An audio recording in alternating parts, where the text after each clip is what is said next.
오늘은 달란트 비유입니다. 아마 모르긴 몰라도 여기 계신 분들은 다들 아는 이야기일 것입니다. 어떤 분들은 오늘의 설교의 결론을 미리 다 내시고 계실지 모르겠습니다. 아이고, 또 달란트 이야기구나, 교회 열심히 봉사하라는 소리겠지 라고 생각했을지 모릅니다. 그런데 어쩌면 여러분이 그동안 알고 있던 달란트 비유와는 조금 다른 이야기로 들릴 수도 있을 것입니다. 이 사실 마태복음 25장에 나오는 달란트 비유의 핵심은 열심히 교회를 섬겨야 된다라는 내용의 비유가 아닙니다. 마태복음 25장은 예수님의 재림의 때를 기다리는 성도들이 어떻게 살아야 하는지를 비유로 말씀하고 계십니다. 그래서 그 앞에 25장의 처음에는 열처녀의 비유가 나오고요, 그리고 오늘 본문에 달란트 비유가 나옵니다. 그리고 다음 주에 살펴볼 양과 염소의 비유가 나옵니다. 열처녀의 비유에서는 깨어있으라 라고 말씀하시죠. 또 양과 염소의 비유에서는 지극히 작은 자를 돌보라 라고 요약할 수 있습니다. 그렇다면 그 중간에 낀 이 달란트 비유를 통해서 주님은 우리에게 무엇을 말씀하기 원하시는가? 자, 여러분, 우리가 지금 사는 이 시대를 뭐라고 표현하죠? 말세지말이다 라고 표현합니다. 다른 말로 하면 종말의 때를 우리가 살아간다라고 합니다. 종말의 때의 특징은 어떻습니까? 디모데후서 3장 5절을 보면 성경은 말세를 설명하면서 경건의 모양은 있으나 경건의 능력은 부인하는 자들이다 라고 표현합니다. 겉으로는 신앙의 형태를 갖추고 있지만 실제 삶에서는 하나님의 능력을 인정하지 않는 시대라는 거예요.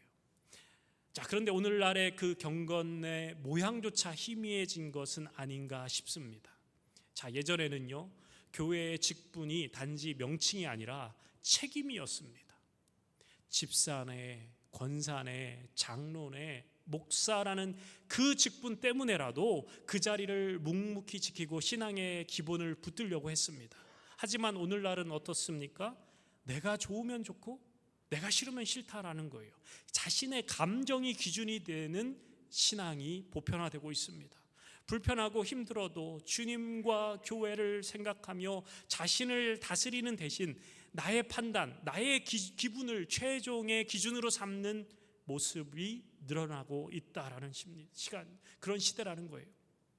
자아가 너무 강한 시대, 자기 사랑이 너무 지나쳐서 그것이 신앙이 되어진 모습, 그것이 오늘날의 모습입니다.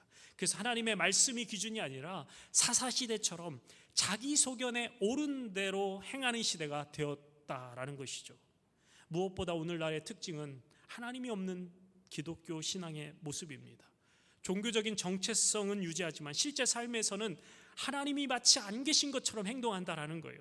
겉으로는 기독교라고 말하지만 모든 결정과 가치 판단에는 하나님의 주권이 보이지 않는 거예요. 그런 시대가 오늘날의 시대다.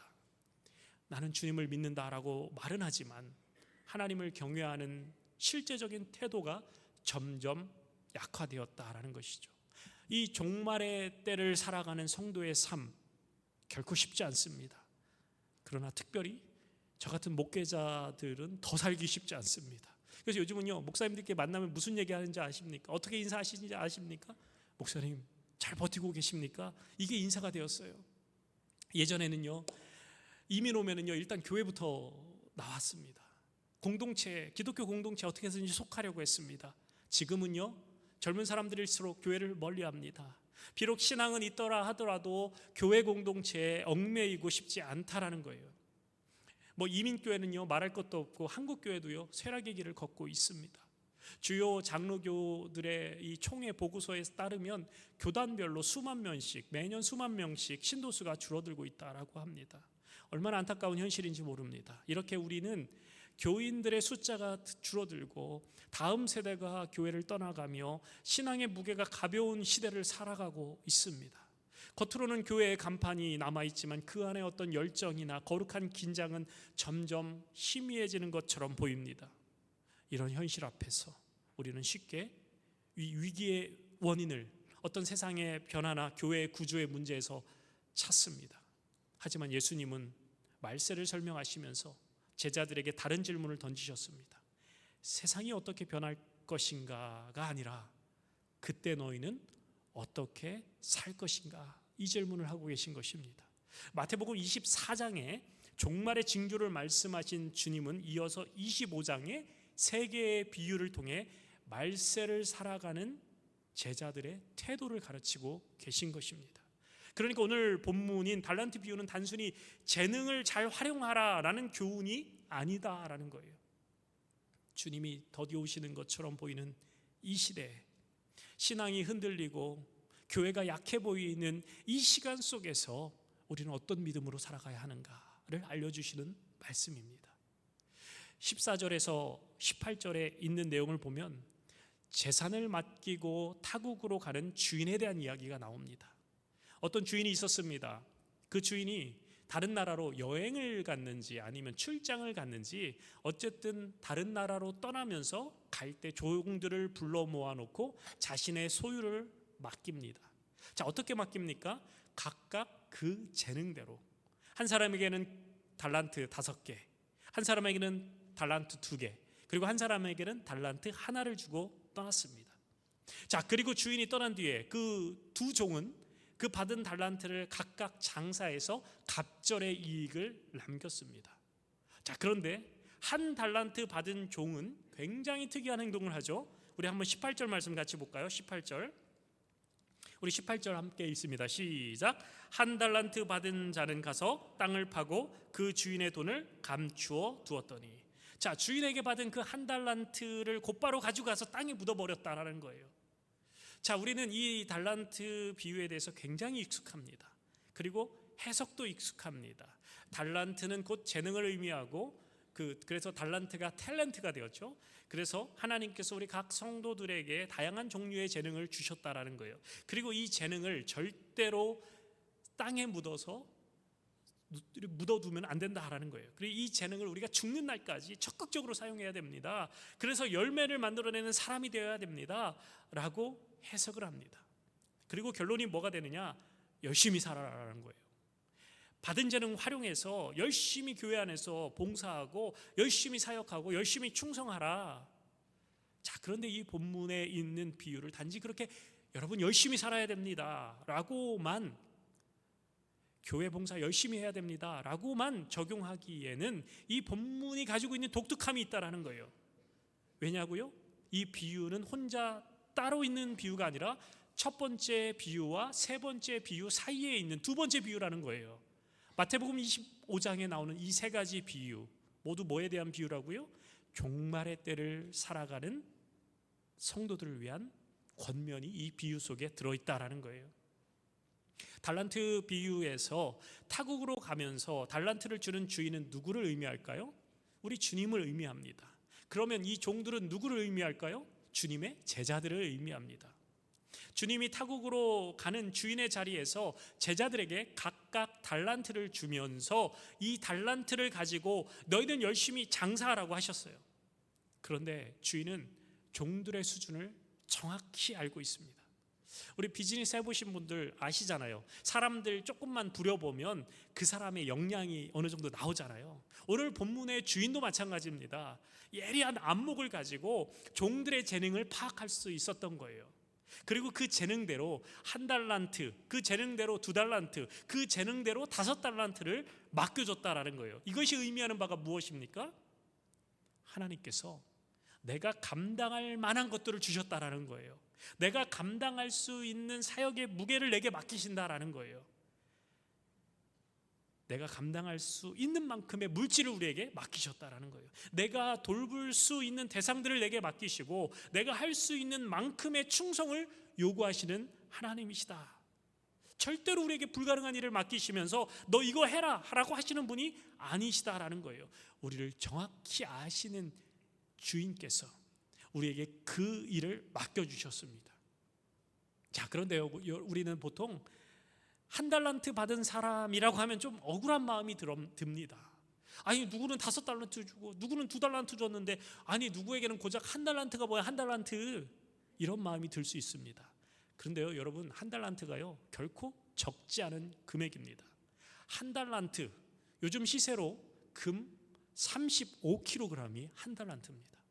35kg. 요즘 금 시세가 어마어마하게 올랐다고 하더라고요. 그래서 제가 대충 계산해 보니까 한 달란트 받은 금액이 달러로 환산하면 얼마냐? 500만 불입니다. 500만 불. 엄청난 거액을 받은 거예요. 장사 미천으로 500만 불, 하나로 하면 한 60억을 여러분에게 주고 장사 한번 해봐라 하면 여러분 500만 불 하시겠어요?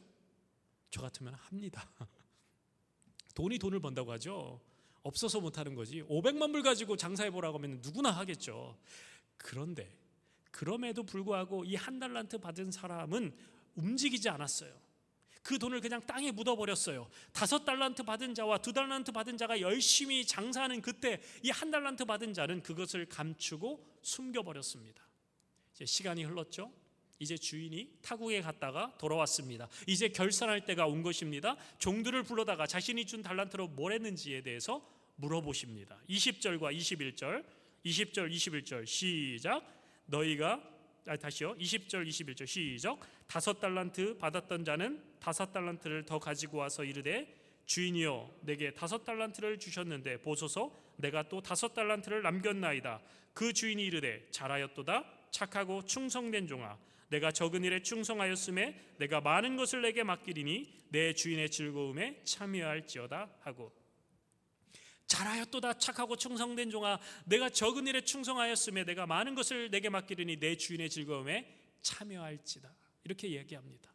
5달란트를 가지고 10달란트를 만든 종에게도, 그리고 또 2달란트를 가지고 4달란트를 만든 종에게도 똑같이 주시는 말씀이에요. 잘하였도다. 착하고 충성된 종아. 이 반복과 칭찬이 우리에게 알려주는 것이 무엇일까요? 이 주인에게 있어서는요, 얼마를 남겼는지가 별로 중요하지 않다라는 거예요. 얼마를 남겼는지가 칭찬의 이유가 아니다라는 거예요. 여기서 주인은요, 종이 벌어들인 그 돈의 양이 많아서 기뻐하는 것이 아니라 착하고 충성되었기 때문에 내가 너를 칭찬한다라고 말씀하시는 거예요. 이 종들은요, 그냥 1,000불, 2,000불 수익으로 남긴 게 아니라 이것도 계산해 보니까 2,500만 달러 그리고 1,000만 달러의 돈을 벌어들인 거예요. 자, 그런데 어때요? 5달란트를 남긴 종과 2달란트 남긴 종을 향해서 한 주인의 칭찬이 똑같습니다. 왜 그럴까요? 5달란트건 2달란트건 이 금액이 주인의 마음을 기쁘게 하는 거, 더 기쁘게 하거나 덜 기쁘게 하는 요소가 아니었다라는 거예요. 왜 그랬을까요? 또 주인이요, 그만큼 큰 부자였다라는 거예요. 1,000만 불이든 2,000만 불이든 이게 차이가 보이지 않을 만큼 주인은 어마어마한 부자 중에 부자였던 거예요. 주인은 너무나 부자였기 때문에 뭐 1,000만 불을 벌든 2,000만 불을 벌든 그게 중요하지 않았다라는 거예요. 칭찬하는 내용을 보면 두 사람을 똑같이 칭찬합니다. 심지어는 5달란트를 남긴 종, 그러니까 2,000만 불을 남긴 종에게 뭐라고 표현하는 줄 아십니까? 네가 적은 일에 충성했대요. 아니 2,000만 불을 남겼는데 적은 일에 충성했대요. 아니 2,000만 불 버는 게 왜 적은 일이에요? 주인한테는 2,000만 불이 적은 돈이라는 거예요. 그냥 어린아이 코 묻은 돈에 불과하다라는 거예요. 그러니까 이 주인은요, 어마어마한 거부였던 것입니다. 그렇기 때문에 종들이 가져오는 그 금액이 얼마나 늘었느냐 따지는 수준이 아니라는 사실입니다. 주인이 좋아하는 것은 종들이 착하고 충성되게 맡긴 그 일을 생각했다라는 거예요. 그 사실 때문에 주인은 좋아하고 즐거워하는 거예요. 수익을 2배로 낸 그 유능한 종이라 칭찬하는 것이 아니라 착하고 충성되었다, 심지어는 작은 일에 충성되었다라고 말하며 축복합니다. 이 주인이 종들에게 주는 상을 봐도 독특합니다. 주인은 적은 일에 충성한 종들에게 상으로 많은 것을 맡기겠다라고 표현합니다. 많은 것을 맡기겠다. 이 공동번역은 큰 일, 새번역은 많은 일이라고 표현합니다. 자, 그런데 그 많은 일이 어떤 것이냐? 주인의 즐거움에 참여하는 일. 이게 무슨 의미일까요? 이제 너는 나에게 종이 아니라 나의 친구가 돼. 나의 자녀가 된다. 나의 가족이 된다. 나와 함께 만들어내는 이 놀랍고 위대한 축제의 자리에 함께 참여하며 함께 즐거워하자라고 말씀하시는 것입니다. 주인에게 칭찬받는 이 종의 모습이 오늘 우리에게 어떤 의미가 있을까?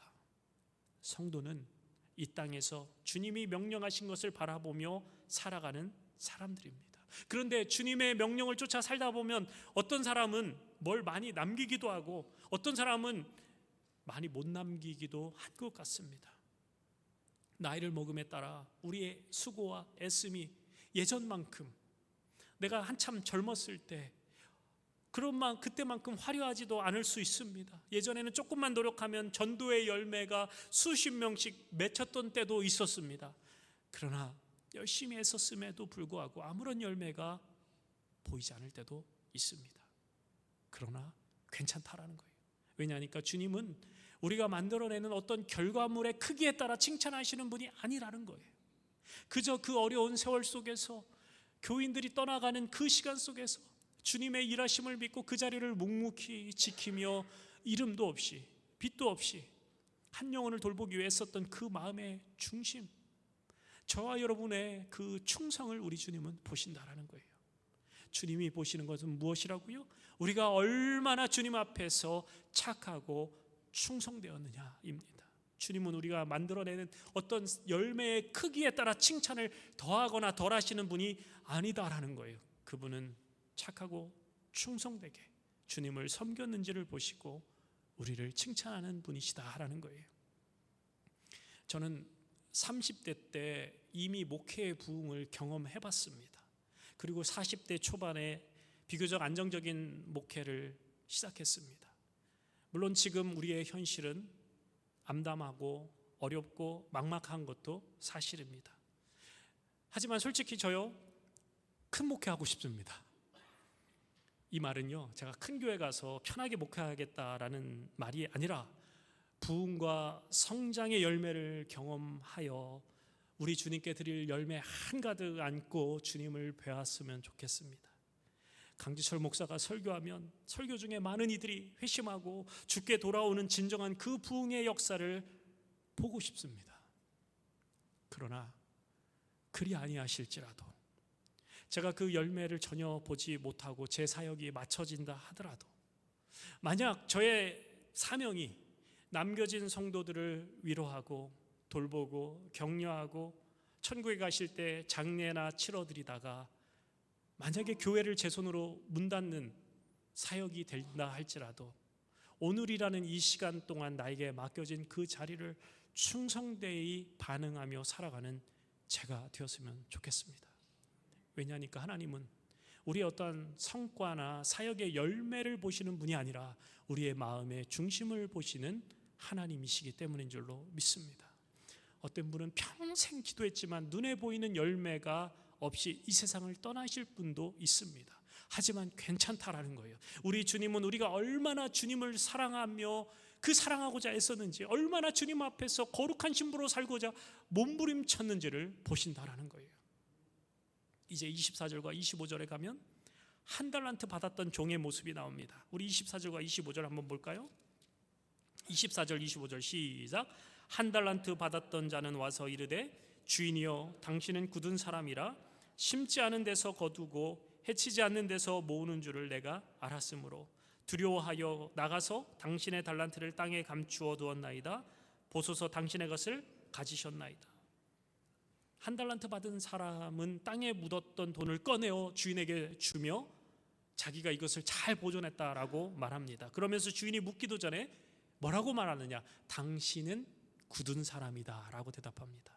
여기서 굳은이라는 표현이 뭐냐면 완고하다라는 뜻이에요. 딱딱하다, 무섭고 인색하다라는 의미입니다. 그러니까 이 종은요, 주인에게 이렇게 말하는 거예요. 주인님, 당신은 인색한 사람이라 노력하지 않고 불로소득을 원하는 분인 줄 내가 압니다. 그래서 혹시라도 내가 장사하다가 손해를 보면 당신이 가만히 있지 않을 걸 알기에 나는 안전하게 땅에다가 이것을 묵혀두었다가 그대로 꺼집어내어 가져왔습니다. 주인이 이 말을 듣고 어떻게 반응합니까? 악하고 게으른 종아. 주인이 분노하는 거예요. 악하고 게으른 종아. 한 달란트 받은 종에 대한 주인의 평가가 뭐라고요? 악하고 게으른 종아. 이 한마디에 그 종의 평생을 요약합니다. 아니, 주인이 왜 종을 악하다고 부릅니까? 그는 뭐 훔친 게 아니에요. 거짓말한 게 아니에요. 술을 먹고 방탕한 삶을 산 것도 아니에요. 그는 그저 아무것도 하지 않았습니다.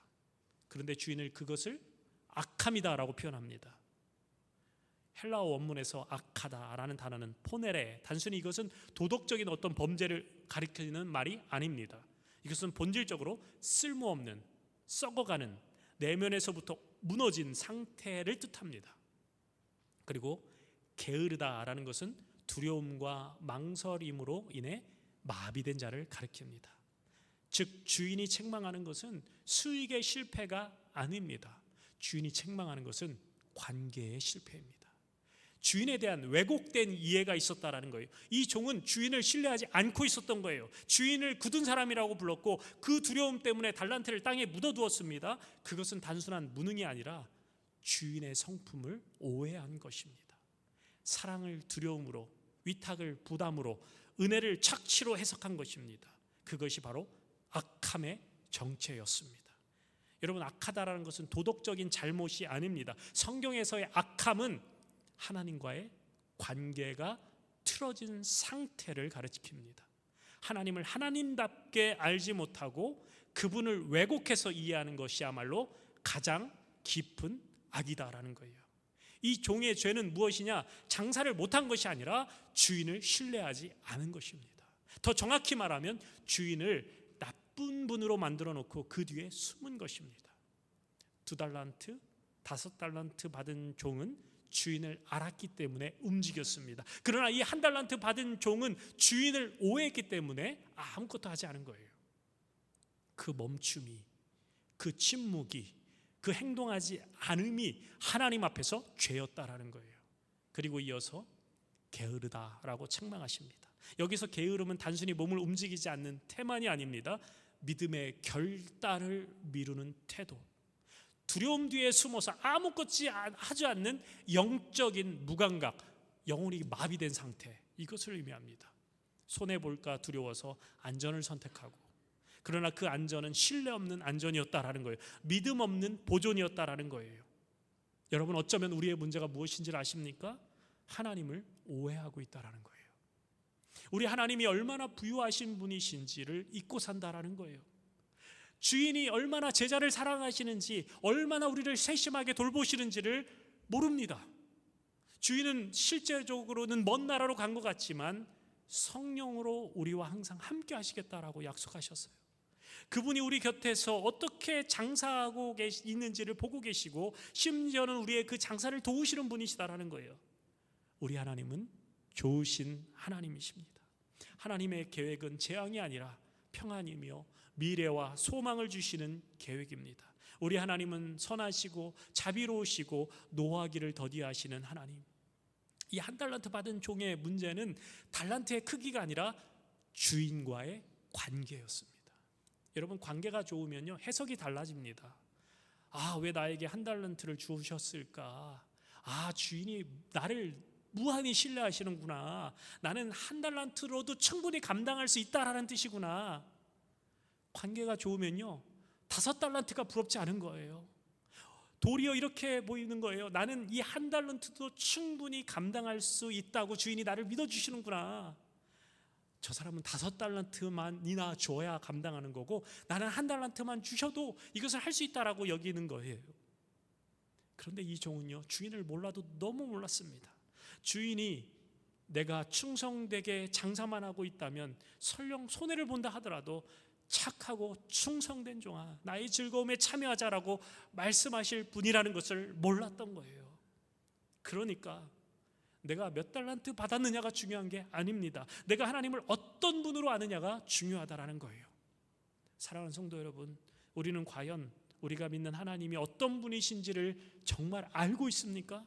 우리가 이 차가운 세상 가운데서 살아가면서 주의 몸된 교회를 돌보고 이름도 없이 빛도 없이 하나님 나라를 위해서 애쓰는 이유가 무엇입니까? 그것은 우리 하나님이 얼마나 위대한 분이시고 얼마나 아름다우신지, 그리고 그분이 얼마나 처절하게 나를 사랑하셨는지를 우리가 알기 때문인 줄로 믿습니다. 자기 아들을 십자가에 내어주기까지 우리를 사랑하신 그 미련한 사랑을 우리가 알기 때문에 나의 연약함과 나의 한계에도 불구하고 이 자리를 지키며 우리가 여기까지 온 것 아니겠습니까? 우리가 뭐 잘난 게 있습니까? 없죠. 그저 하나님이 너무 좋아서 예수 그리스도의 피값 주고 사신 이 공동체가 너무나 소중해서 그 사랑에 겨워 우리가 여기까지 밀려온 것 아니겠습니까? 그러므로 우리는 주님을 바르게 알아야 합니다. 그 사랑의 근거에서 주님이 부탁하신 일들을 묵묵히 해내며 주님 다시 오실 그날을 기다려야 될 줄로 믿습니다. 성경은 말씀합니다. 주인이 타국으로 떠났고 언제 돌아올지 모릅니다. 우리 손에는 지금 거금이 들려있지만 상황은 결코 녹록지 않습니다. 주인은 눈에 보이지 않고 세상은 우리를 그저 보잘것없는 종이라고 조롱합니다. 이런 시대에 누가 지혜로운 사람입니까? 세상의 계산법으로 보면 한 달란트를 땅에 잘 숨겨놓은 사람이 현명해 보입니다. 위험을 감수하지 않고 욕먹지 않을 만큼만 적당히 거리를 두며 안전하게 살아가는 것이 신앙의 모양만 보관하는 것이 똑똑한 선택처럼 보여집니다. 손해볼 일이 없으니까 아무것도 하지 않는 것이 가장 안전한 생존 전략처럼 보여집니다. 그러나 주인의 심정을 아는 종은 그렇게 가만히 있을 수 없는 거예요. 주인이 분명히 명령했기 때문이죠. 오늘 본문과 평행 본문인 누가복음 19장에는 분명히 주인이 종을 불러서 장사해라, 내가 돌아올 때까지 장사해라 라고 명령하셨습니다. 주님은 우리에게 한량없는 은혜와 복을 주셨습니다. 그저 땅에 묻어두고 보관만 하라고 그 은혜를 주신 것이 아닙니다. 믿음을 박물관의 박제처럼 지키라고만 주신 것이 아닙니다.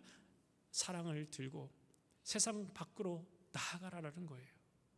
여러분, 장사가 무엇이죠? 여기 장사해 보신 분들 많으시죠? 손해볼 수 있다는 것을 알면서도 위험을 감수하는 모험이 바로 장사예요.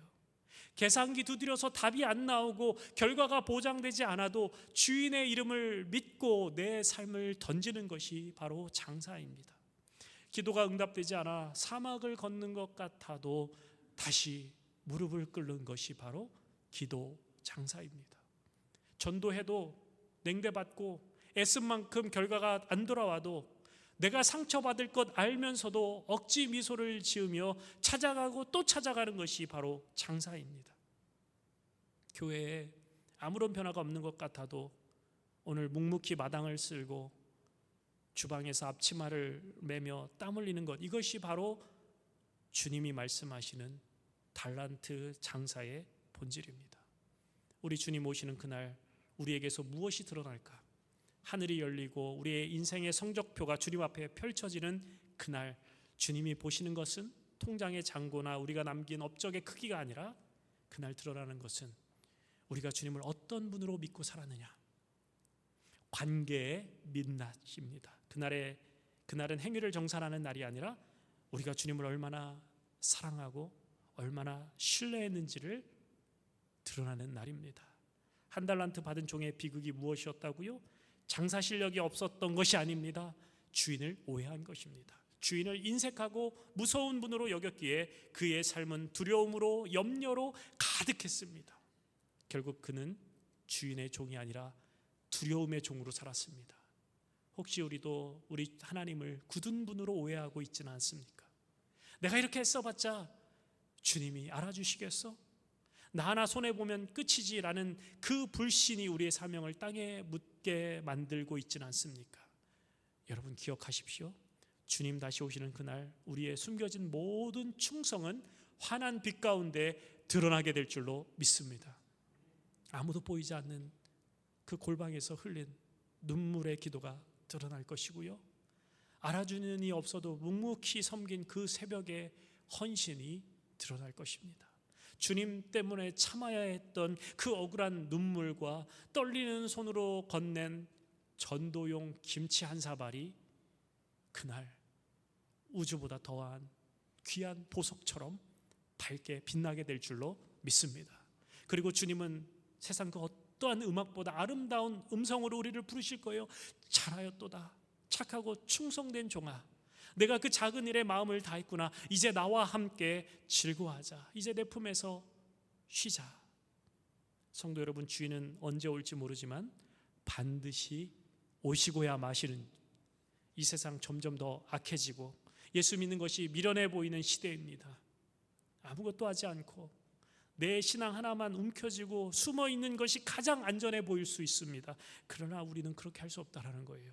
우리는 우리 주인의 심정을 알기 때문에 자기 아들을 죽기까지 나를 사랑하시는 그분이 우리가 이 세상에서 겪는 모든 손해와 눈물을 하나님의 그 눈물병에 담고 계심을 믿기 때문입니다. 비록 결과가 보이지 않아도 우리가 그 떨리는 충성을 보시고 우리 주님이 고맙다, 수고했다, 착하고 충성된 종아 말씀하실 분임을 우리가 너무나 잘 알기 때문입니다. 그러니 오늘도 눈물로 씨를 뿌리십시다. 손해가 두렵지만 그래도 다시 무릎을 꿇고 기도로 나아가십시오. 변화가 보이지 않아 절망스럽지만 그래도 오늘을 충성스럽게 살아내십시오. 그날 반드시 드러날 것입니다. 우리의 그 작고 떨리는 순종이 하나님 앞에서 얼마나 위대하고 아름다운 승리였는지가 증명될 것입니다. 잔치상 차려놓고 대문 밖까지 나와 우리를 기다리시는 그 주님의 얼굴을 기대하며 오늘 우리에게 맡겨진 그 영광스러운 사랑의 장사를 멈추지 않는 복된 성도님들 되시기를 우리 주 예수 그리스도의 이름으로 간절히 축원합니다. 아멘. 우리 함께 아까 불렀던 찬양입니다. 주님 다시 오실 때까지 우리 함께 찬양하고 기도로 나아가겠습니다.